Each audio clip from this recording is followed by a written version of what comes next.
Should we forget the Alamo? And there's an article about this over at Fortune magazine.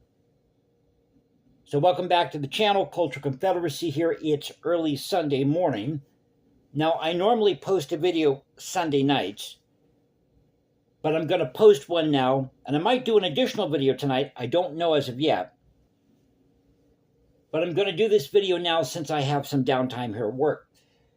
So this surrounds the culture wars, which I've always said culture wars should be about preserving and creating great art, music,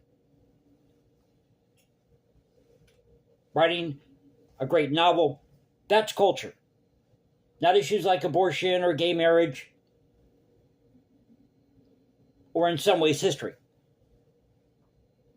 So it says here, title of the article, Culture Wars Rock Texas's Historical Site as Alamo Trust CEO Resigns over Research on Role of Slavery and Indigenous People in State History. You know, I never liked that word, indigenous. What exactly does that mean? It sounds so vague when you say it, indigenous. Am I indigenous? Are you indigenous? So at any rate, thank you for watching, subscribing, being a part of this thing called the Culture Confederacy. Now, if you're new to the channel, I don't use any fancy graphics. You get a still shot, me, my voice. I use my smartphone to film these videos. And we talk about the news of the day, try to preserve great art, music, history, and culture. And sometimes we point out the absurdity of culture. Maybe attend to politics if I didn't mention it. So at any rate, let's get to this article here again at Fortune magazine. Such a long title for this article.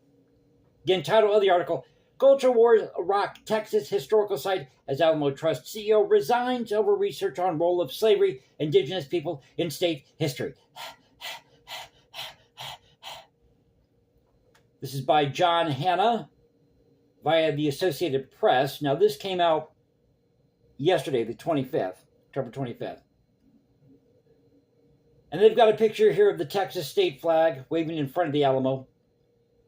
It says, during a reenactment of the delivery of William B. Travis's victory or death letter, and this was taken back in February 24th of 2016 in San Antonio. So it starts out, the CEO, this is all about the fact, as it says here, that this person is upset that slavery may have played a role at the Alamo,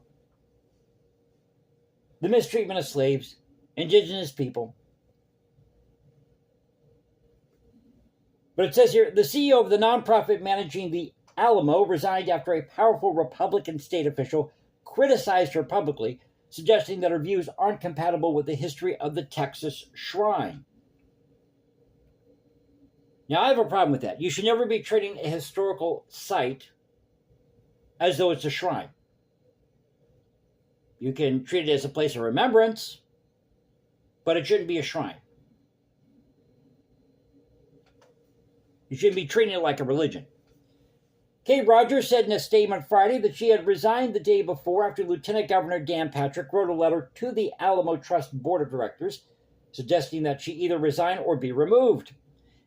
Patrick criticized her over an academic paper questioning the GOP-controlled legislators' education policies and suggesting she wanted the historic site in Texas to have a broader focus. Because they always have to include, you notice this, they've always got to include slavery and the mistreatment of indigenous people. Well, what about the mistreatment of the Irish or the Polish or the Czechs or the Italians, the Jewish, the Turkish, Persians, Iranians who came to the United States? They face discrimination. Where's the focus on that? I mean, because if we're going to have a real conversation here about what happened back in the day, about all this mistreatment, we'll include everybody who got mistreated. I mean, wouldn't that be fair? You're always talking about fairness on the other side, right? And again, I'm an independent voter.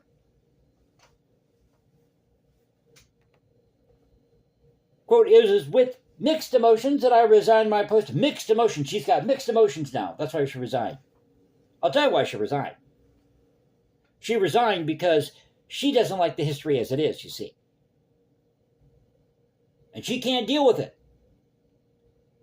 Has nothing to do with anything else. She can't deal with the fact that we just might have had slavery or this mistreatment of this group or that group back in the day. Because guess what? Human nature is flawed. And for some reason, these people can't accept that. They think that history is Pollyanna, and it's not. Never has been. And you had Native American tribes fighting other Native American tribes. In my region here, guess what? They got pushed out of Minnesota into the Dakotas by the Sioux. So it's a real scream to see these people resign or, get their panties in a wad over this. But she had mixed emotions, and she resigned her post as president and CEO at the Alamo Trust yesterday, Rogers said in a statement, texted to the Associated Press. Quote, "It became evident through recent events that it was time for me to move on." Yeah, because you can't accept history as it is. That's the problem. Several trust officials did not immediately respond to email or cell phone messages Friday seeking comment. Patrick had posted a letter to the board Thursday on X, calling her paper, quote, "shocking." She wrote it in 2023 for a doctorate in global education from the University of Southern California. Well, there you go. Indoctrinated in Southern California at USC. Patrick posted a portion of the paper online. Quote, "I believe her judgment is now placed in serious question," he wrote. She has a totally different view of how the history of the Alamo should be told. Again, because she doesn't like the way things panned out. It is the latest episode in an ongoing conflict over how the U.S. tells its history. Patrick's call. I've got to say this here because I don't know what it is.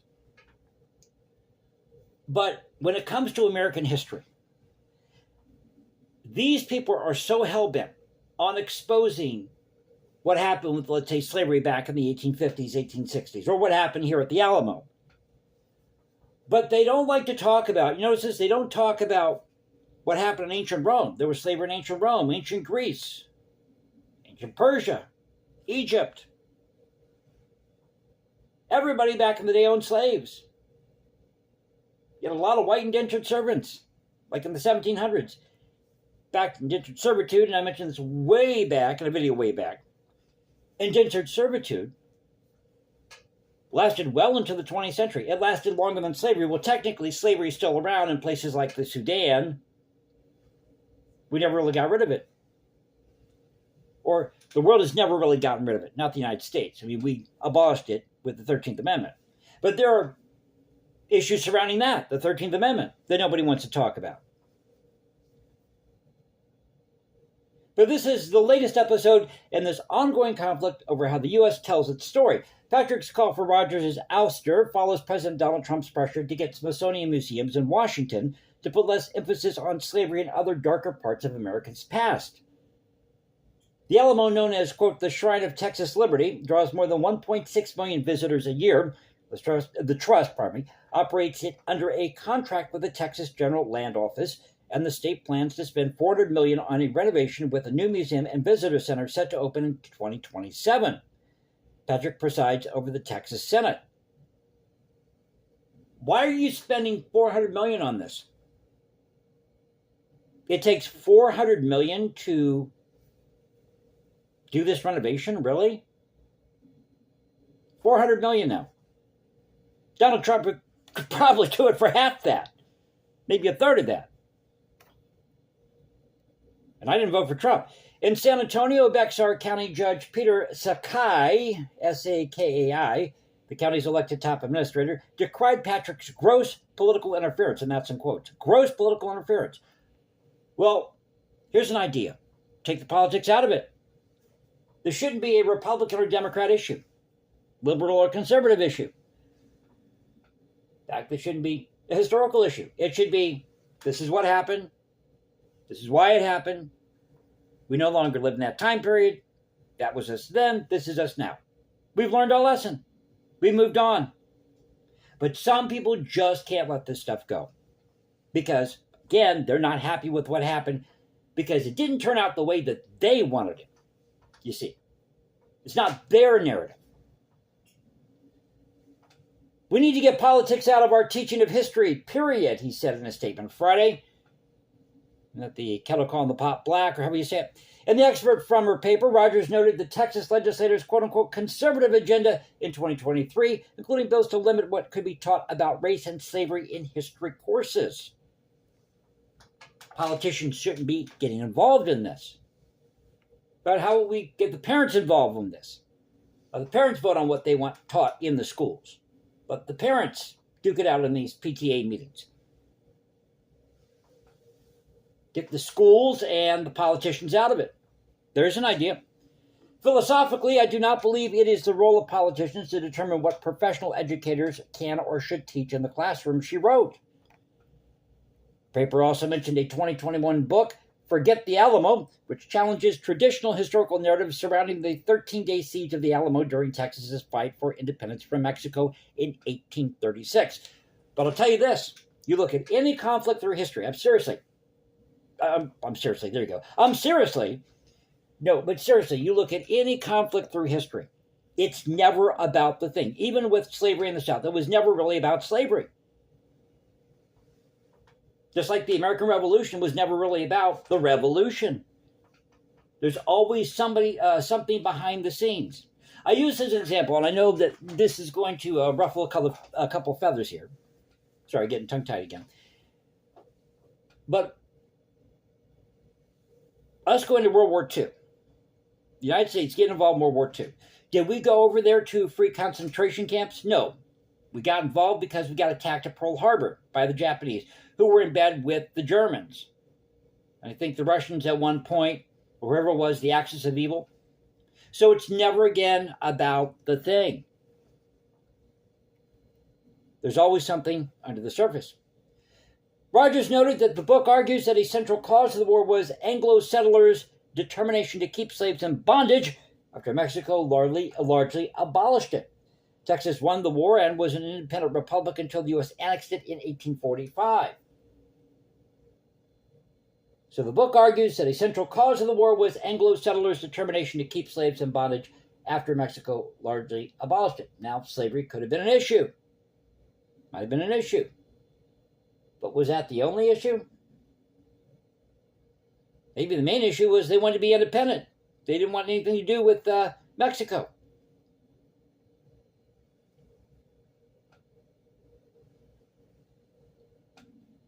Rogers also wrote that his city advisory council wanted to tell the site's full story, including its history as a home to indigenous people, something the state's Republican leaders oppose.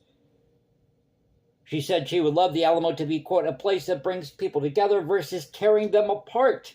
If you want to bring people together, then you need to admit this is what happened then, that was then, this is now. And say, okay, there was slavery. Okay, there was indentured servitude. There were these class structures. People used class structure against each other back in the day. Look at the workhouses in the 19th century Victorian England.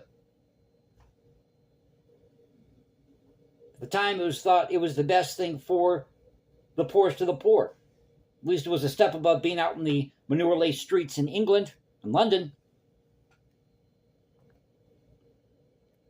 So to wrap this up, I'll just read one more paragraph. Traditional narratives obscure the role slavery might have played in Texas's drive for independence and portray the Alamo's defenders as freedom fighters. Patrick Slater called the siege 13 days of glory. The Mexican army attacked and overran the Texas defenses, but remember, the Alamo became a rallying cry for Texas forces. Because again, regardless of whether they had slavery or not, they were fighting for their independence as Texans. Just as Rome fought to protect itself from invasion, just as the Persians fought the Greeks, just as the colonies fought Great Britain. It's a story as old as time. You see, slavery and these other issues, they're just, ornaments on the tree, so to speak. That's what they are. So, hope you enjoyed the video. If you did, let me know. Tell me what you think in the comment section below. Again, story or article here at Fortune Magazine. This controversy over the Alamo. Should we remember the Alamo? So somebody resigns because they're not happy with the story as it is, claiming it doesn't tell the true story of slavery and indigenous people in Texas state history. So follow me at Instagram, hashtag Jason Composes, because I write music in my spare time. You can go to X, Culture Confederacy, Culture Confed 1 on X. Now you can find me at Substack. This is the Culture Confederacy saying peace out. Stay safe, everybody. God bless. Keep up the culture, and I'll catch you next time. And I might post a second video tonight. We'll see. Take care.